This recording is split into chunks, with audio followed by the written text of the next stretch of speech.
What happens when the very people sworn to protect us become the predators lurking in the shadows? When the badge becomes a weapon and the uniform conceals a monster? Detective Miranda Faust's body was discovered in a parking garage on a rain-soaked October night in Havenport. The official report labeled it a robbery gone wrong. The crime scene seemed straightforward. Scattered belongings, signs of struggle, a life cut short by random violence. But what if I told you that everything about this case was a lie? What if the real killer wasn't some desperate criminal, but someone Miranda trusted completely? Have you ever worked alongside someone every day, never knowing the monster beneath the surface? Have you trusted someone with your deepest secrets, only to discover they were hiding something far worse? That's exactly what happened to Detective Miranda Faust, and her story will shake you to your core. Before we expose the shocking truth about Miranda's murder, I need you to hit that like button and subscribe to Sinister Thoughts. Trust me, you'll want to follow this channel after you hear what really happened in those dark corridors of power. We're about to reveal how a respected police officer used his badge to commit the perfect crime, and how justice almost slipped through the cracks. This isn't just another true crime story. This is about institutional betrayal at its most horrifying level. This is about how forbidden love twisted into deadly obsession. This is about how someone sworn to serve and protect became the very thing society needed protection from. The Havenport Police Department prided itself on discipline, honor, and an unbreakable code of brotherhood. For years, citizens slept peacefully knowing these officers patrolled their streets. But behind the professional facade, a dangerous romance was blooming. One that would expose the darkest corners of human nature and shatter a community's trust forever. Miranda Faust was no ordinary detective. She was brilliant, dedicated, and relentlessly pursued the truth no matter where it led. Her colleagues respected her instincts, her superiors praised her closure rate, and the community saw her as their champion for justice. She had everything going for her: a promising career, the respect of her peers, and a reputation built on integrity. But Miranda made one fatal mistake.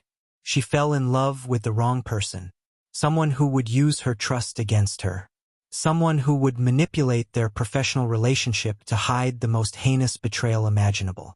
Officer Lucas Archer seemed like the perfect partner, reliable, skilled, and committed to the job. To everyone watching, he was the model police officer. Clean record, commendations, the kind of guy you'd want watching your back in a dangerous situation. But beneath that polished exterior lurked a man capable of calculating murder. Tonight, we're going to expose how Lucas Archer used his insider knowledge to commit what he thought was the perfect crime. We'll reveal how he manipulated evidence, exploited his position, and nearly got away with murdering his own partner. But most importantly, we'll show you how the truth refused to stay buried, and how justice finally caught up with a killer hiding in plain sight. Are you ready to discover what really happened that night in Havenport? Because once you hear this story, you'll never look at a police badge the same way again. Havenport was the kind of city that wore its scars proudly. Industrial smokestacks reached toward gray skies, while neon signs flickered against brick buildings that had seen better decades. The streets told stories of hard-working families, late-night diners, and the constant hum of urban life that never quite sleeps. But in this gritty landscape, one institution stood as a beacon of hope: the Havenport Police Department. For over 50 years, this force had built a reputation that extended far beyond city limits. Crime rates dropped consistently under their watch. Community trust remained high. Other departments sent representatives to study their methods and learn from their success. The department's crown jewel was its detective division, a tight-knit group of investigators who solved cases that stumped larger metropolitan forces. Their clearance rates were legendary. Their dedication was absolute. When citizens called 911, they knew help was coming from people who genuinely cared about their safety. Detective Miranda Faust embodied everything the department represented. At 32, she had already earned recognition for her analytical mind and unwavering moral compass. She approached every case with methodical precision, following leads that others might dismiss and asking questions that cut straight to the heart of complex mysteries. Miranda's colleagues described her as fearless but fair. She never backed down from confronting difficult truths, even when those truths made powerful people uncomfortable. Her case files read like masterclasses in thorough investigation. Every detail documented, every lead pursued, every witness treated with respect and dignity. Officer Lucas Archer represented the department's future. 6 years younger than Miranda, he had quickly risen through the ranks based on his sharp instincts and professional demeanor. His superiors praised his attention to detail and his ability to remain calm under pressure. Fellow officers appreciated his reliability and his willingness to take on challenging assignments.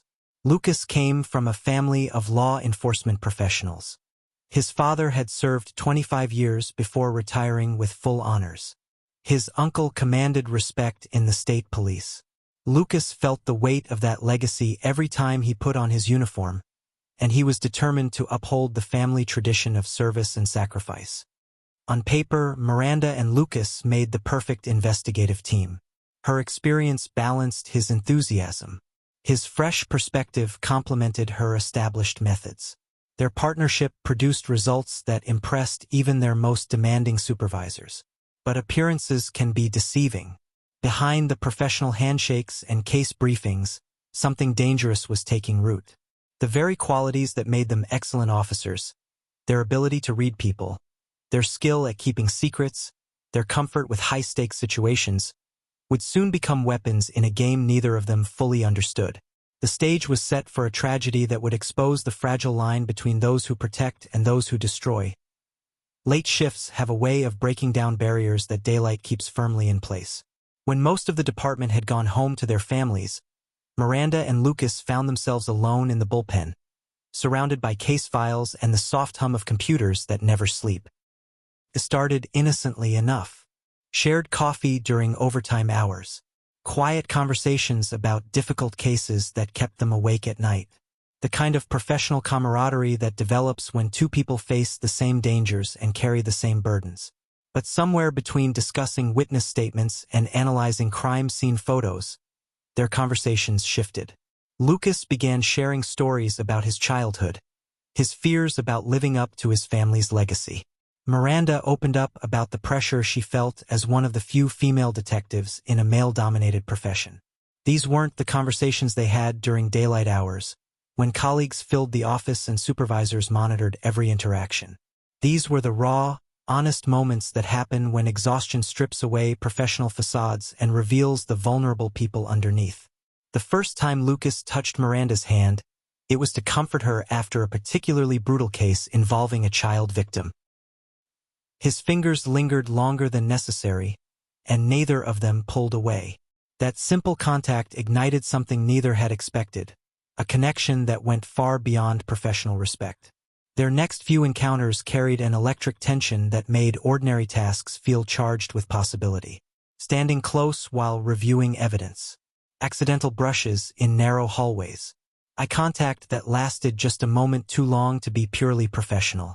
Miranda knew she was crossing a dangerous line. Department policy strictly prohibited romantic relationships between partners. The consequences could destroy both their careers.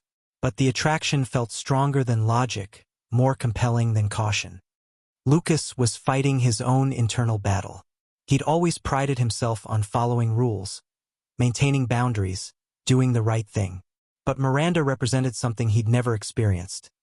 Intellectual equals who challenged him, understood him, and made him feel alive in ways that had nothing to do with police work. Their first kiss happened during a stakeout, when hours of waiting in a confined space finally broke their resolve. One moment they were discussing surveillance tactics, the next they were discovering that the chemistry they'd been fighting was absolutely real.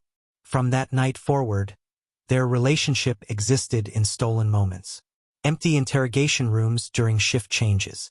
Quiet corners of parking garages after everyone else had left. Late-night phone calls that had nothing to do with active cases. They created elaborate justifications for spending time together. Extended surveillance operations. Joint case reviews. Training exercises that required just the two of them to work closely together. Their supervisors praised their dedication and teamwork, never suspecting the real reason behind their impressive collaboration. Here's a question for you in the comments. Have you ever noticed red flags in a workplace relationship that made you uncomfortable? What would you do if you suspected colleagues were hiding something dangerous? The secrecy added intensity to every interaction. Knowing they were breaking rules, risking their careers, and potentially destroying their reputations made each stolen moment feel more precious and more dangerous. But secrets have a way of growing heavier over time. What started as thrilling rebellion was about to become a crushing weight that would push both of them toward choices they never thought they'd make. Living a double life is exhausting.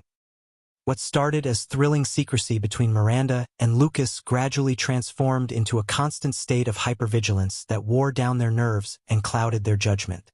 Miranda found herself checking her phone obsessively during shifts, afraid that Lucas might send a text that could be seen by the wrong person. She deleted message threads immediately after reading them, cleared her call history daily, and created elaborate excuses for why she couldn't join colleagues for after-work drinks. The mental energy required to maintain their facade was staggering. Every conversation had to be calculated, every glance monitored, every interaction analyzed for potential exposure. The stress began manifesting in physical ways. Sleepless nights, tension headaches, and a gnawing anxiety that never quite disappeared. Lucas's behavior started changing in ways that made Miranda increasingly uncomfortable. He began showing up at locations where she was working, claiming coincidence when there was no logical reason for his presence. He'd find excuses to stop by her desk multiple times during a single shift, making small talk that felt forced and drew curious looks from their colleagues. His questions became more probing and possessive.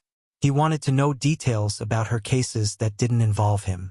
He'd ask about her plans for days off, her conversations with other officers, her interactions with male witnesses or suspects. What he framed as caring concern felt more like interrogation. The psychological pressure affected their work performance. Miranda noticed she was making small mistakes, forgetting to follow up on routine leads, misplacing evidence, struggling to concentrate during briefings. Her reputation for meticulous attention to detail was being compromised by the mental exhaustion of maintaining their secret. Lucas became increasingly possessive and erratic. He'd grow visibly agitated when Miranda worked late with other officers. He'd make subtle, cutting comments about her male colleagues that revealed a jealousy he couldn't quite control. His mood swings became more pronounced, charming and affectionate one moment, cold and demanding the next. Workplace whispers started circulating. Nothing direct, nothing accusatory, but the kind of speculation that spreads through tight-knit departments when people notice patterns. Colleagues began commenting on how often Miranda and Lucas worked together, how they seemed to communicate without words, how their partnership had become unusually close. Sergeant Williams, their supervisor, made casual observations that felt like warnings. He'd mentioned the importance of maintaining professional boundaries. He'd assign them to different cases more frequently, breaking up their partnership for reasons that weren't explicitly stated but clearly understood. The close calls became more frequent and more dangerous. A colleague walking into a room just as they stepped apart. A security camera catching them in conversation that looked more intimate than professional. Phone records that showed calls between them at odd hours that had nothing to do with active cases. Miranda began experiencing panic attacks when she thought about the consequences of exposure. Her career, her reputation, her future. Everything she'd worked for could disappear in an instant. The relationship that had once felt like an escape from professional pressures now felt like a trap that was slowly closing around her. Lucas's response to this mounting pressure was to become more controlling, more demanding of her time and attention. He interpreted her growing anxiety as rejection, which only intensified his possessive behavior and pushed him toward increasingly desperate measures to maintain their connection. The weight of their secret was crushing them both, but in very different ways. The weight of their secret finally became unbearable for Miranda during a particularly brutal case involving domestic violence. As she interviewed a woman whose husband had systematically isolated and controlled her, Miranda saw uncomfortable parallels to her own situation that she could no longer ignore. That evening, she made the decision that would seal her fate. She called Lucas and arranged to meet at an abandoned warehouse on the outskirts of town, a location far from prying eyes where they could have an honest conversation without fear of discovery. The October air was crisp as Miranda arrived first, her breath forming small clouds in the darkness. She rehearsed the words she needed to say, knowing that ending their relationship was the only way to salvage what remained of her career and her sanity. When Lucas arrived, he immediately sensed something different in her demeanor. The warmth that usually lit up her face when she saw him was replaced by a cold determination that made his stomach clench with dread. "We need to talk," Miranda said, her voice steady despite the turmoil in her chest. "This has to end, Lucas. We both know it's destroying us." Lucas's reaction was immediate and terrifying. His face contorted with rage and disbelief, as if she had struck him physically. "You can't be serious," he whispered, his voice trembling with emotion. "After everything we've shared, everything we've built together?" "Built?" Miranda's voice rose slightly. "We've built nothing but lies and deception. I can't live like this anymore. I won't." What happened next revealed the depth of Lucas's psychological deterioration. He began pacing frantically, his hands shaking as he spoke in rapid, disjointed sentences about their future together, about how they just needed to be more careful, about how she was overreacting to minor pressures. "You don't understand," he said, his eyes wild with desperation. "I can't lose you. I won't let you walk away from this. From us." The possessive language, the refusal to accept her decision, the way he blocked her path to the exit, these weren't the actions of a man in love. They were the behaviors of someone who viewed her as property rather than a person. Miranda felt a chill that had nothing to do with the autumn air. This wasn't the Lucas she thought she knew. This was someone capable of violence, someone who had crossed a line from which there might be no return. She managed to leave that night, but not before Lucas made it clear that he considered her decision a betrayal that demanded consequences. His final words followed her to her car. "You'll regret this, Miranda. You have no idea what you're throwing away." Over the following days, Lucas's behavior escalated dramatically. He began following her, appearing at locations where she was working, and leaving subtle but unmistakable signs that he was watching her every move. Miranda realized she wasn't just ending a relationship. She was trying to escape from someone who had become dangerously obsessed with controlling her life. 3 weeks after their confrontation at the warehouse, Miranda thought she had finally escaped Lucas's increasingly erratic behavior. She had requested a transfer to a different division, started taking different routes to work, and even considered moving to a new apartment. She believed the worst was behind her. She was wrong. On the night of October 15th, Miranda received a call from one of her most reliable informants. Rico Valdez had information about a drug trafficking operation that could break open her biggest case. They arranged to meet at Murphy's Diner, a quiet establishment on the edge of town where such conversations could happen without drawing attention. What Miranda didn't know was that Lucas had been monitoring her communications through department resources. He'd installed tracking software on her phone during one of their earlier encounters, justifying it to himself as protecting her from dangerous situations. Now, that same technology gave him access to her most private conversations. The storm that had been threatening all day finally broke as Miranda drove toward her meeting. Rain hammered against her windshield, and lightning illuminated the empty streets in stark, momentary flashes. The weather matched the ominous feeling that had been growing in her chest, a sense that something terrible was about to happen.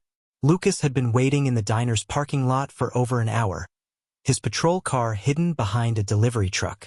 When he saw Miranda's vehicle arrive, the rage that had been building for weeks finally reached its breaking point. In his twisted mind, she was betraying him again, meeting with dangerous criminals instead of reconciling their relationship. Miranda never made it inside the diner. As she walked across the parking lot, Lucas intercepted her near the entrance to an adjacent parking garage. His sudden appearance in the darkness made her stumble backward, her hand instinctively moving toward her service weapon. "Lucas, what are you doing here?" she demanded, her voice cutting through the sound of rain on concrete. "I know about your little meeting," he said, his voice eerily calm despite the fury in his eyes. "You think you can just walk away from everything we had? Start fresh like none of this mattered?" Miranda realized the danger she was in. This wasn't the colleague she'd worked alongside for 2 years. This was someone who had been pushed beyond rational thought by rejection and obsession. She tried to de-escalate the situation, using techniques she'd learned for handling unstable suspects. But Lucas was beyond reason. When she turned to walk away, he grabbed her arm with a grip that would leave bruises. "You're not leaving," he said. "Not this time." The struggle that followed was brief but violent. Miranda fought back with everything she had, but Lucas's size and strength advantage, combined with his intimate knowledge of her fighting techniques, gave him a decisive edge.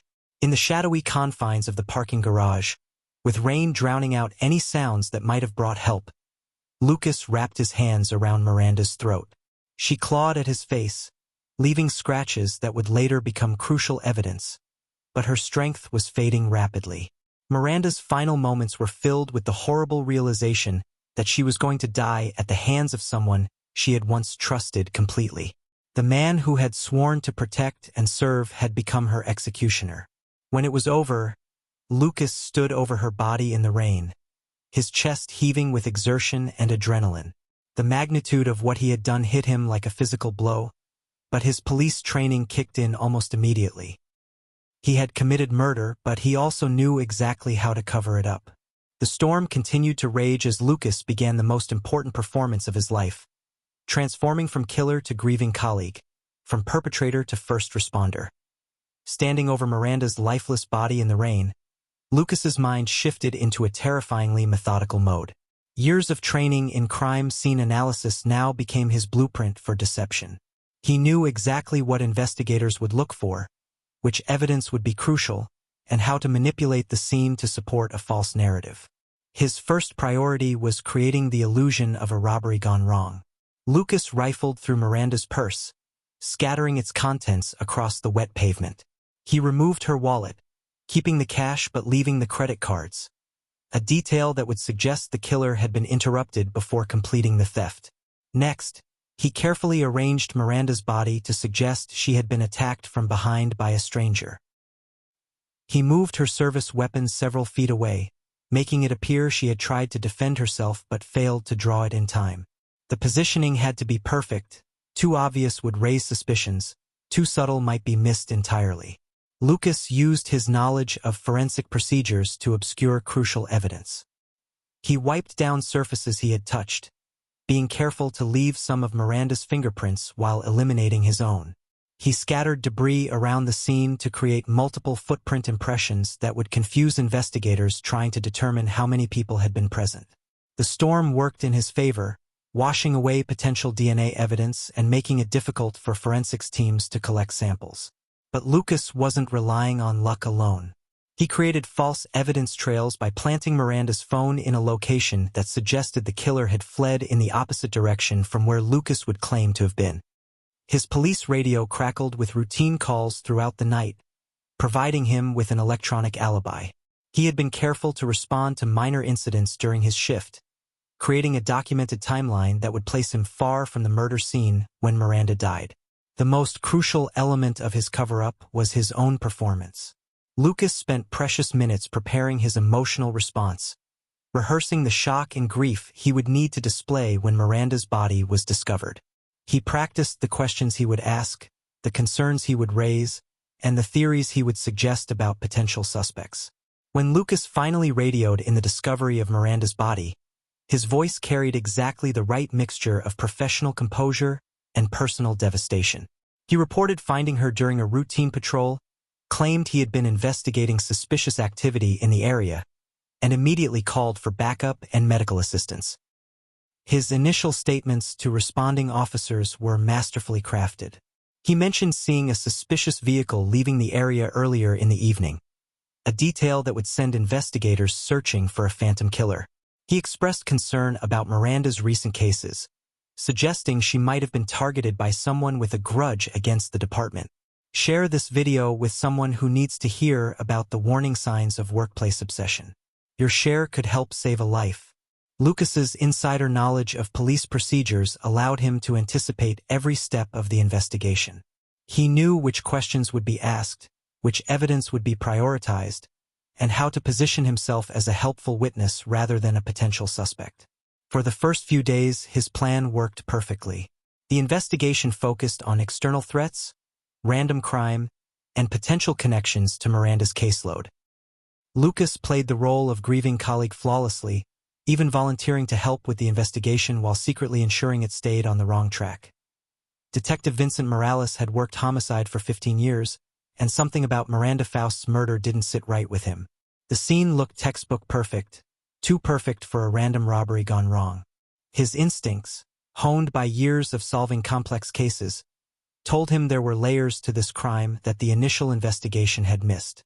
While other detectives focused on external suspects and potential connections to Miranda's caseload, Vincent quietly began his own analysis. He started by examining the physical evidence from a fresh perspective, looking for inconsistencies that might have been overlooked in the rush to find a convenient explanation. The first red flag was the blood spatter pattern. Miranda's defensive wounds suggested she had fought her attacker, but the angle and distribution of blood drops didn't match what would be expected from a struggle with a stranger. The evidence indicated she had been attacked by someone of specific height and build, someone who knew her fighting style well enough to counter her defensive moves. Vincent's forensic background led him to examine the staging of the robbery more carefully. The scattered purse contents showed signs of deliberate arrangement rather than frantic searching. The positioning of Miranda's service weapon suggested it had been moved after the fact, not dropped during a struggle. Small details that individually meant nothing, but together painted a picture of careful manipulation. The digital forensics team had initially focused on Miranda's official communications, but Vincent requested a deeper analysis of her personal devices. What they discovered changed everything. Hidden beneath layers of deleted files and encrypted messages were communications that revealed Miranda had been involved in a romantic relationship with someone inside the department. The encrypted messages didn't identify her partner directly, but they contained references to shared cases, inside jokes about department politics, and intimate conversations that could only have taken place between two people who worked closely together.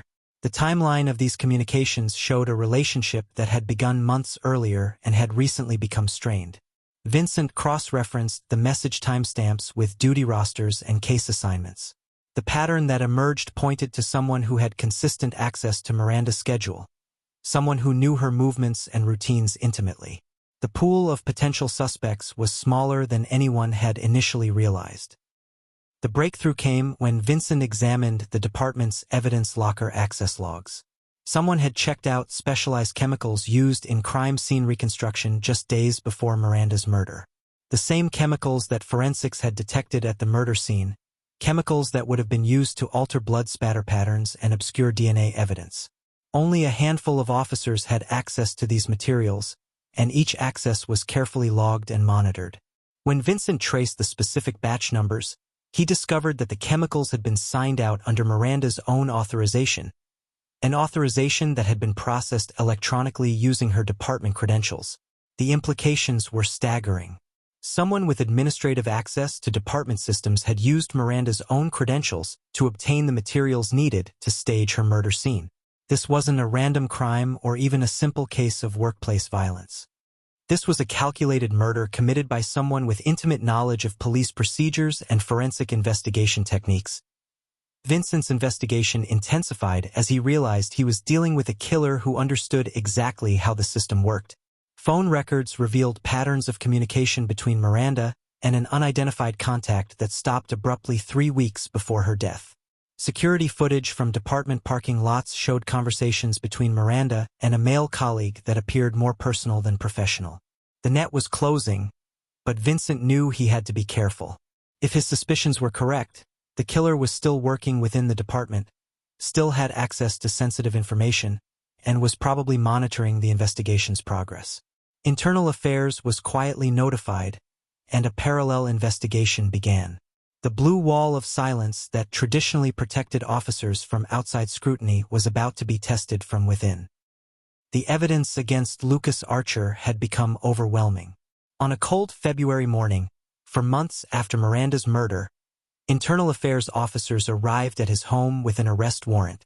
Lucas's carefully constructed facade finally crumbled as he realized his insider knowledge hadn't been enough to outsmart a determined investigation. The arrest sent shockwaves through the Havenport Police Department. Officers who had worked alongside Lucas for years struggled to reconcile the colleague they knew with the cold-blooded killer he had become. The betrayal cut deep, not just the murder of a respected detective, but the systematic manipulation of the investigation that followed. Community reaction was swift and furious. Protests erupted outside the courthouse as news broke about the cover-up. Citizens who had trusted the police force with their safety felt violated by the knowledge that one of their protectors had become a predator. The case became a rallying point for those demanding greater accountability and transparency in law enforcement. Lucas's trial began 8 months later, with national media attention focused on every detail. The prosecution methodically presented the evidence that Vincent Morales and his team had painstakingly collected. Digital forensics experts testified about the encrypted messages and deleted communications that revealed the secret relationship. DNA evidence from the scratches on Lucas's face provided definitive proof of his presence at the murder scene. The most damning testimony came from forensic specialists who demonstrated how Lucas had used his police training to stage the crime scene. They showed the jury exactly how he had manipulated blood spatter patterns, planted false evidence, and used department resources to cover his tracks. The very skills that had made him a good officer had been weaponized to commit murder. Lucas's defense team attempted to portray him as a man driven to temporary insanity by workplace stress and relationship pressures. They painted Miranda as the aggressor who had initiated the affair and then cruelly abandoned Lucas when he needed support. The strategy failed spectacularly when prosecutors presented evidence of Lucas's systematic stalking and possessive behavior. The jury deliberated for less than 6 hours before returning a guilty verdict on charges of first-degree murder, evidence tampering, and abuse of office. The judge sentenced Lucas to life in prison without the possibility of parole, stating that his betrayal of public trust made him unworthy of mercy. Miranda's family established a memorial fund in her name, dedicated to supporting victims of workplace violence and funding forensic training programs. The fund became a symbol of how tragedy could be transformed into positive change, ensuring that Miranda's death would have lasting meaning beyond the courtroom. The Havenport Police Department implemented sweeping reforms in response to the case.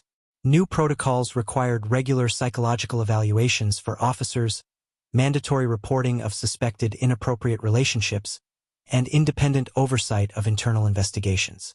The blue wall of silence that had protected officers for generations was officially dismantled in favor of transparency and accountability. Lucas Archer, once a respected member of the force, now sits in a maximum security prison where he will remain for the rest of his life. His badge has been stripped, his pension forfeited, and his name removed from all department records. The man who thought he could commit the perfect crime learned that justice, while sometimes delayed, is rarely denied. The tragic story of Miranda Faust and Lucas Archer teaches us uncomfortable truths about power, obsession, and the dangerous consequences of unchecked authority. This wasn't just a crime of passion. It was a systematic abuse of institutional trust that nearly succeeded because of the perpetrator's insider knowledge. The most important lesson from this case is recognizing the warning signs of possessive behavior in professional environments. Lucas's transformation from caring colleague to dangerous stalker didn't happen overnight. There were clear indicators that Miranda and others missed or dismissed: the excessive monitoring of her activities, the possessive questioning, the inability to accept professional boundaries, and the escalating need for control.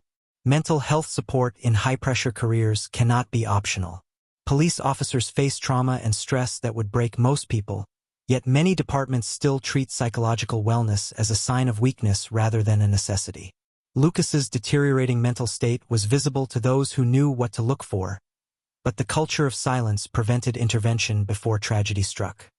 The case also exposes how institutional loyalty can become institutional corruption. The blue wall of silence that traditionally protected officers from outside criticism also protected a killer from accountability. Sometimes the greatest threat to justice comes from within the system itself, from those who exploit their positions to commit crimes they believe they're smart enough to solve. Miranda's death created meaningful change that extends far beyond Havenport. Her case became a catalyst for reforms that prioritize transparency, accountability, and mental health support. Police departments across the country have implemented new protocols for reporting suspicious behavior, conducting background checks, and providing psychological evaluations. Her legacy lives on in every officer who receives help before reaching a breaking point. The story reminds us that positions of authority don't make people immune to human flaws. They can actually magnify those flaws into dangerous proportions. When someone with investigative training, access to evidence, and knowledge of forensic procedures decides to commit murder, they pose a unique threat that requires specialized detection and response. Before you go, I want you to subscribe to Sinister Thoughts and share this story with someone who might need to hear it. If you've experienced workplace harassment or know someone who has, please reach out to support organizations in your area. Your voice matters, and your safety is worth protecting. The case of Miranda Faust stands as a permanent reminder that justice requires vigilance, courage, and the willingness to hold even our protectors accountable. In a world where power can corrupt and obsession can kill, the price of silence is too high to pay. Sometimes the monsters we fear most are the ones wearing badges, carrying authority, and hiding behind institutional trust.